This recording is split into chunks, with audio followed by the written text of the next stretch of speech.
Hello, welcome to Off the Shelf Reviews. It's Gaming Friday. I'm Gary. And I'm the master of Q2Es. And today we are taking a look at Fahrenheit, also known as Indigo Prophecy, as it was released in North America. And this is a cinematic, interactive drama, action, adventure game developed by Quantic Dream and published by Atari Inc. Originally for the PlayStation 2 and the original Xbox. Yeah. There is a director's cut and uncut versions that were later released for PC. And then as of December 2007, Atari released the game again for Xbox 360 through Xbox Originals. So it's backwards compatible. As we are playing right now, the original Xbox release version on the Xbox 360. Yes, we are. I don't believe it's ready for the Xbox One. I No, think it's not. gone that far. I tried it. It's not. Now, are you a fan of Quantic Dream? Their games? I'm a fan of this one. You'll probably tell me more that they've done. They did Heavy Rain for the PlayStation. Heavy Rain was just a bigger version of this. Beyond Two Souls.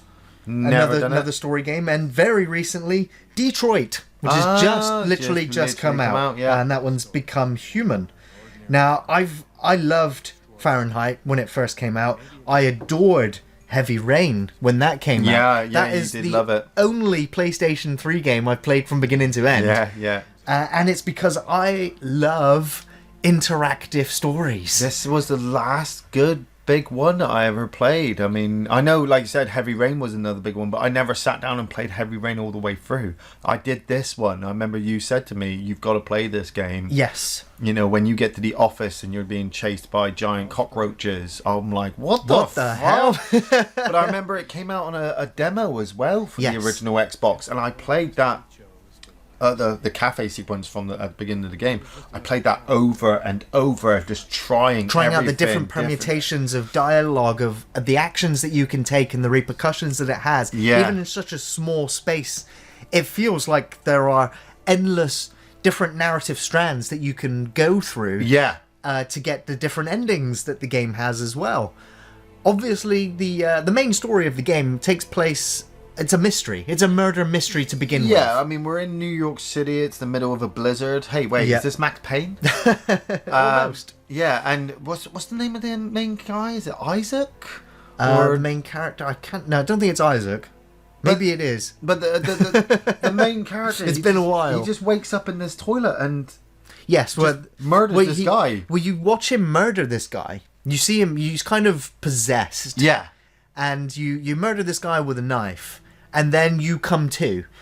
But obviously this crow kind of follows around as well. Yeah. Comes into play later on. Because the game does go to kind of a magical, sort of spells and weird mysticism and things. But that only really happens as well if you make the right choices. If you don't make certain choices, the story ends like halfway through.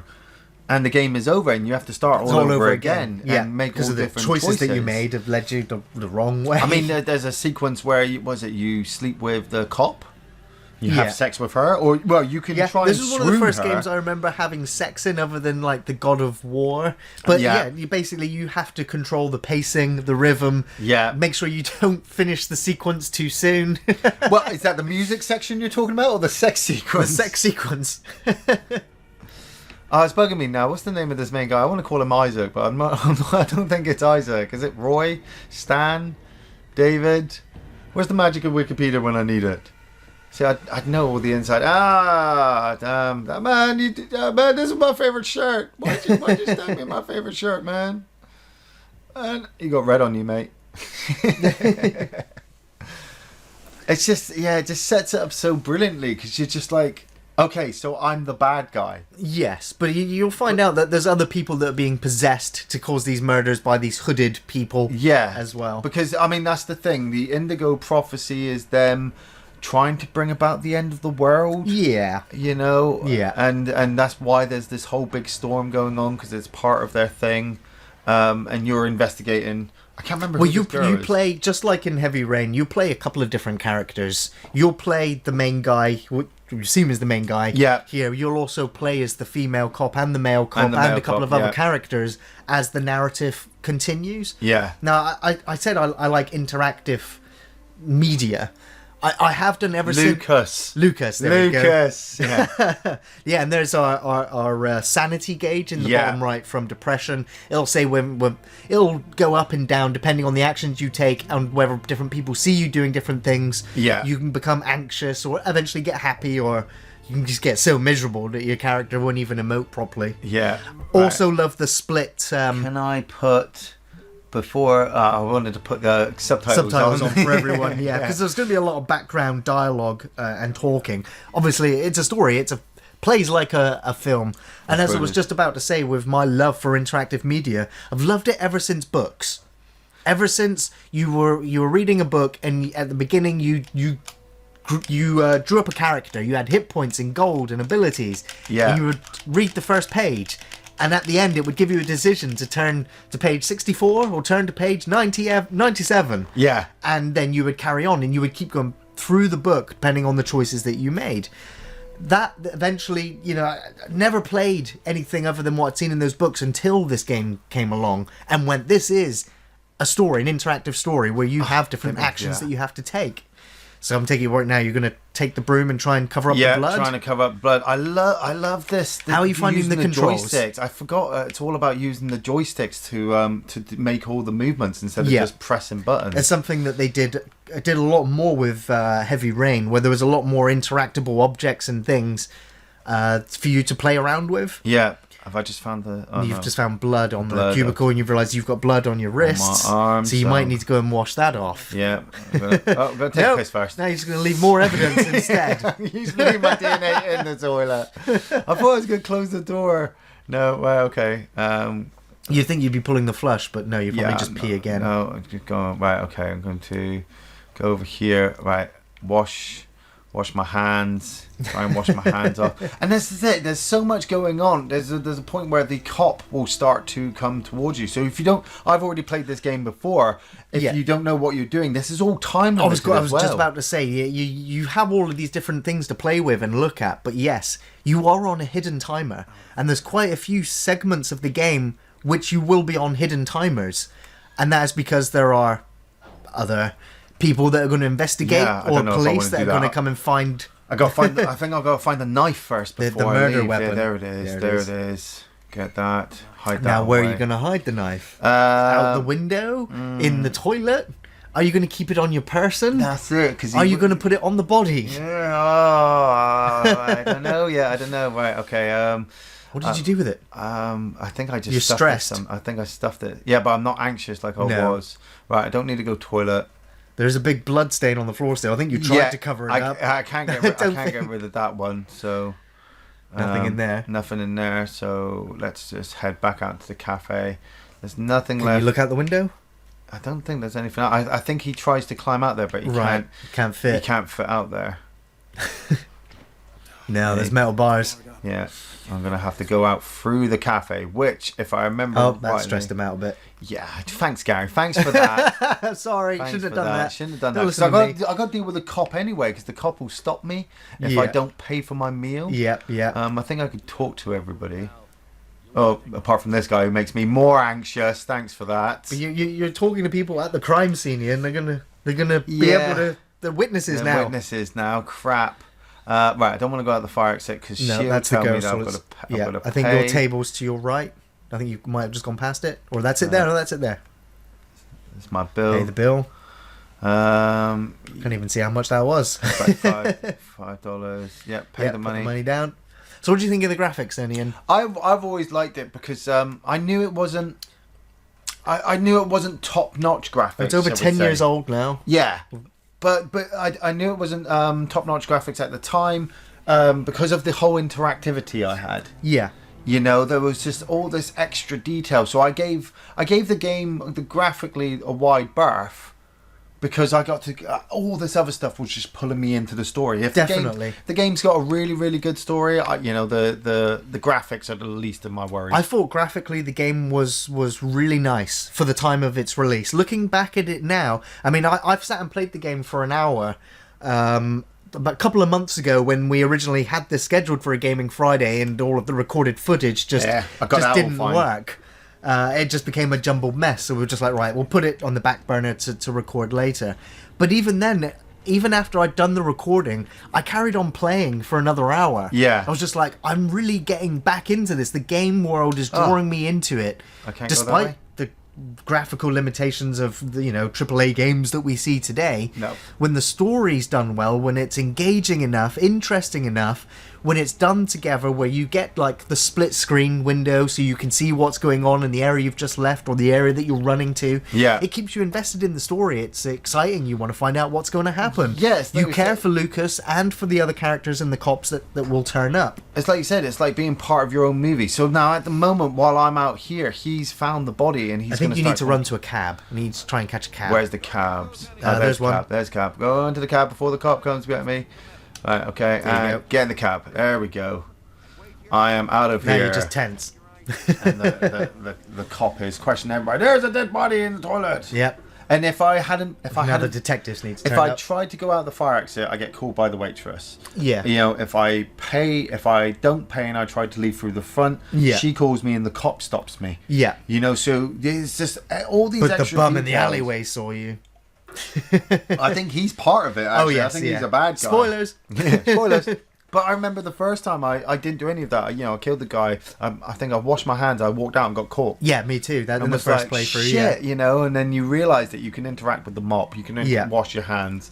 The car from Death Proof. Like you said, talking to some people, you get a little bit of information, but they are now witnesses to you leaving the crime scene. Yes. Yeah. I can't remember the name of these two characters either. We'll call them, Shaniqua and Leroy.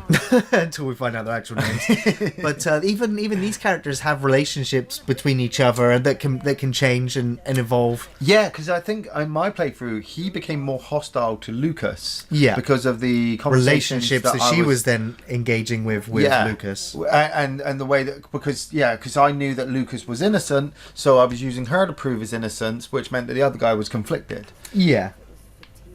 So it's middle of this snowstorm.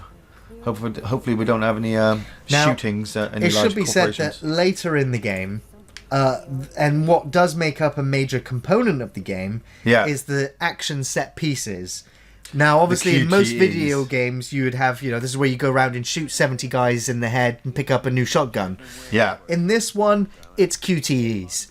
It's quick time events where you need to push the buttons or the analog sticks in the right direction at the right time. Yeah. Or you get hit and killed, and then you have to watch the loading sequence again. The animation has to play out again, and then you have to do the button combinations all over again. Yeah. That is a real grievance and a massive setback for me looking back at playing the game again. Well, yeah, the QTEs are some of the hardest I think I've seen, and I did a lot of the God of War ones. Yeah, I mean, they're all scripted and they require quick reflexes. But the buttons never change, so you can get through them pretty quickly. Yeah. Once you've done them like 2 or 3 times, you know what's coming up, and so you're able to get through. But then there's also like the electronic Simon game, where it's different colours that will blink in certain orders and patterns, and you need to then push the buttons in the right sequence and order, and they get longer and longer sequences that you have to remember and press at the right time. Yeah. It's like, But it's fine. It's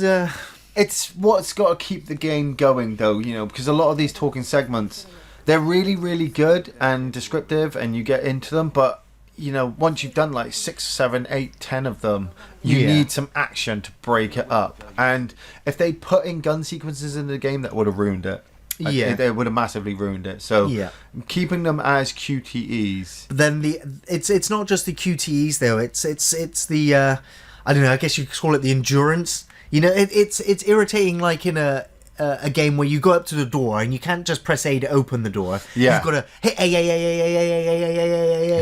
and then they open the door. Yeah.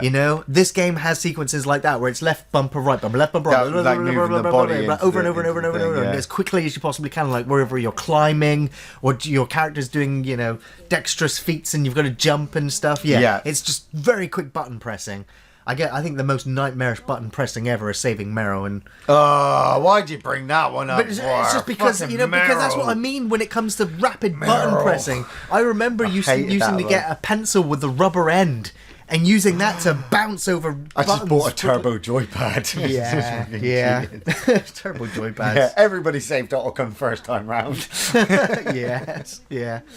So those are the only real criticisms I have of the game, other than your dialogue options, because sometimes you get like a second to Yeah. choose your response. Yeah, and you just got to be right on it. I mean, I'm not hearing what they're saying, but as I've already established what Lucas did, I can imagine that, you know, I think she says like he came in, he was all fine, and then he went off to the bathroom, and then he came out again. Yeah. You know, after the other gentleman had gone in. So the gentleman is the gentleman who was dead is just like a complete innocent guy. Yeah. And just happened to be in the wrong place at the wrong time, I believe. Yeah, yeah. So it should be known that it was the designer David Cage. He took a whole year to write the full game design document. Wow. The final script was near 2,000 pages long. It's just all script, yeah. Exactly. The game's use of multiple views was inspired by the TV series 24, Yeah. which created a considerable technical challenge to implement successfully due to the limitations of the PlayStation 2's memory at the time.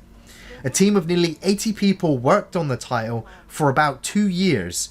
Simultaneous development took place on all three platforms, PS2, Xbox, and PC. Yeah. And the game's storyline was inspired by films like Snake Eyes, Seven, Fight Club, Dune, Jacob's Ladder, Wow. and Angel Heart. Yeah. Oh, there's a couple we've done on that list. Exactly, yeah, yeah.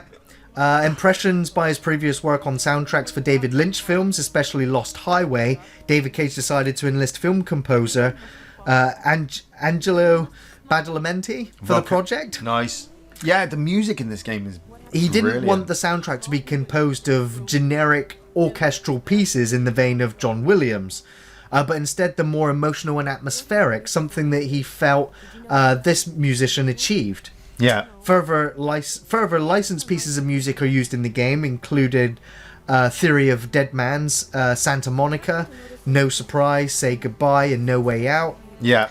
I think basically there's a jukebox as well, which you can just play and different music comes on. I think it's in your house. There's one. I think there's one in here as well in the cafe. Ah. And I think you lose points. One of the characters gets upset if you play music at the crime scene. It's just I'm like, not gonna do that. I'm not no, gonna do don't do that. I'm talking to this fucking waitress. She's got like the whole plot. Yeah. So yeah, I want to go check the body now. Can we go check the body? I know. I think I can skip most of this stuff, but I don't want to. For those of you who obviously Yeah. have never heard it, you know, it's just the whole interactivity dealing with this lady. Yeah, I killed him. It was a surprise that the game. Well, obviously, this game did have to make several cuts for the console versions because of the ESRB rating, and the game was rated as adults only. Yeah, well, the sex And- sequence, yeah. And so, literally, yeah, the mature rating that it received was after they reduced a lot of the sex content from the game, or Yeah. took out the sexual moaning, or actual nudity was removed from the game, so that it was sort of happening behind a veil. So you still play out the sex, you just don't see it. Yeah. Much like God of War. Yeah. You're just gonna send her off out into the fucking snow on her own. Okay, let's can I switch to let's switch to the badass dude. Gonna get a drink? No. Okay, I'm gonna walk with some swagger. I could put the jukebox on. Should I? No. Yeah, I'm not gonna put the jukebox on. Hey partner, I'm gonna go check the dead body. So what would you give the score, the game score, Ian? Oh, I really enjoyed this. So this game for me is at least a 9 out of 10. A 9 out of 10. It Yeah. was for me at the time as well. I mean, not even At just times, it cusped the 10 out of 10. You know, Yeah. perfect. Yeah, I just had so many game over sequences. I got so frustrated in certain With sequences. the QTEs that I and- was just like, is that me or is that the player? You know? It's for me. I found it's a flaw, or for me, it's a grievance I have with this type of gameplay. I mean, Yeah.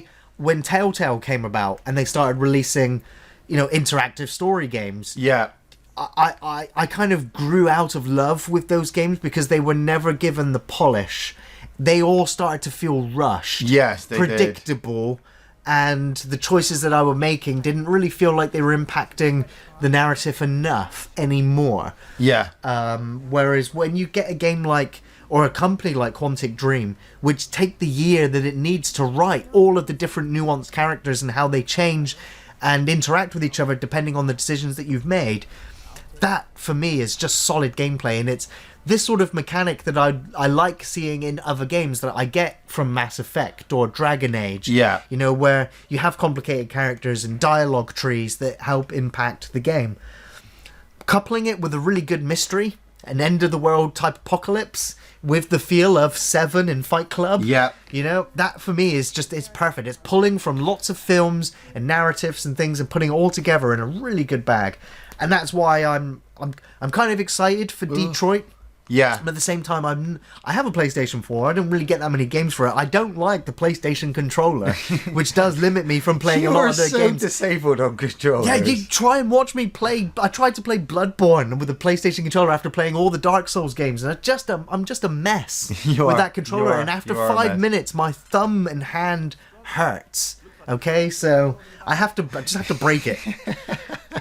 So yeah, that is my handicap as a gamer anyway. But I would easily pick up and play again Heavy Rain or this one, or Detroit. I've always wanted to do Heavy Rain. I have always wanted, but I don't know if I want to play Heavy Rain because I have this nostalgia for this one, or because it's a really, really good game.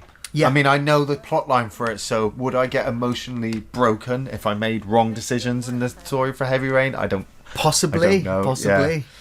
Yeah. But I think you'd enjoy it as well because it incorporates aspects of Saw as well. Oh.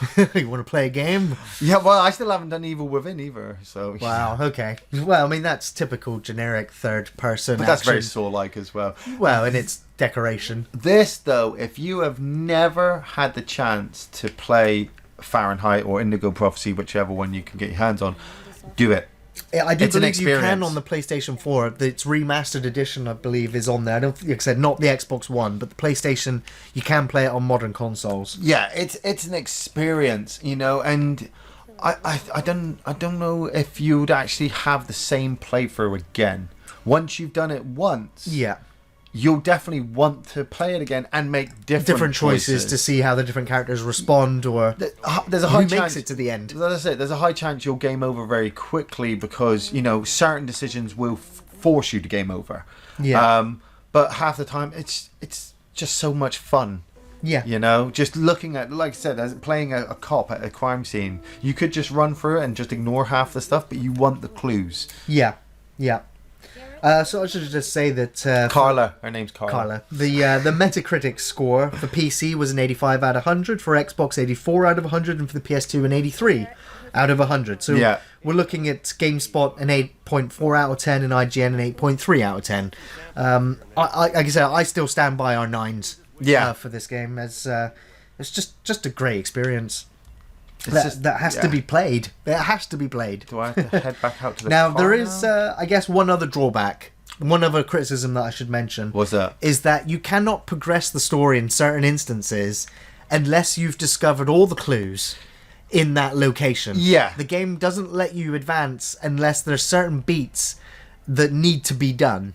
Oh. Now, this is something that I experienced in the Phantasmagoria games. Yeah. Or the 7th Guest 11th Hour games, which are, you know, live actors cut sequences with puzzle solving. Not so much not so much as a walking around like a 3D game. But those games also troubled you by making sure that you went and found every clue and saw every narrative beat for the game to advance, because there might be dialogue that comes up later, which is scripted, which requires you to have done certain things. Yeah. So you can find yourself loitering around in one area that you believe you're ready to leave, when really you need to go and speak to the same guy a third time. Yeah, and you just didn't realise that. I remember the basketball sequences in this game. Yeah. Where you have to play basketball so that Tyler and Carla can bond. Continue their dialogue pieces. You know, and, but when you're trying to do all the buttons as well as play, and you kind of want to win. Yes. You know, you want to beat, but you know you're going to upset your partner because you're going to. So you can throw the game and lose. Yeah.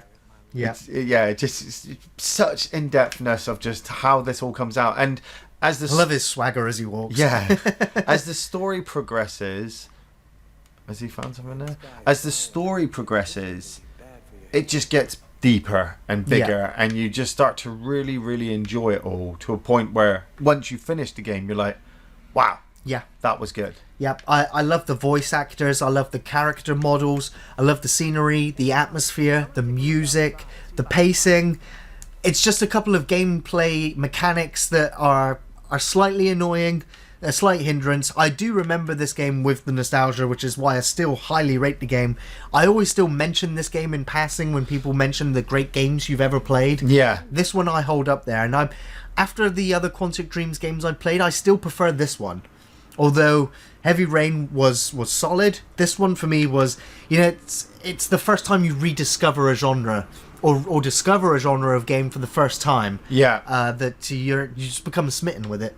I gotta go check the alleyway. So I'd easily highly recommend this game to anyone who likes a good story with good characters, a good length of time, and a game that could inspire you to play it a second time. Yeah. Although I never did finish my second playthrough. No, I was happy with my first one. I was as well. I got halfway through the second one and I was just like, I'm seeing the differences. They are different enough, but still, I was very happy with my first playthrough, and then I'd moved on to another game. Yeah. But never forgotten it, except maybe the characters' names. We're going back now. Yeah. And so with that, I just want to say thanks for watching, everyone. We're back next Friday looking at another video game. Of course, new film reviews on Thursdays. You can find us on Facebook, on Twitter, and on Patreon. Thanks for watching, everyone. We'll see you next time. Take it easy.